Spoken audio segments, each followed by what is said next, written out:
Ольга Ивановна, мы сейчас находимся возле стенда Габовой Агнии Васильевны. Да. Это ваша Мама. мама? Да. И что? Основательница школьного музея. Основатель школьного музея. Музей занимает целый класс, да? Да. Так, он и краеведческий. Можно сказать, что здесь комната трудовой и боевой славы? Да, здесь вон этот уголок быт и старина.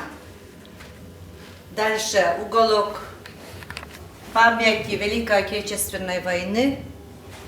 Там история села и сельское хозяйство. Отлично. Да. Сюда ученики как часто приходят? По желанию, как пожелают.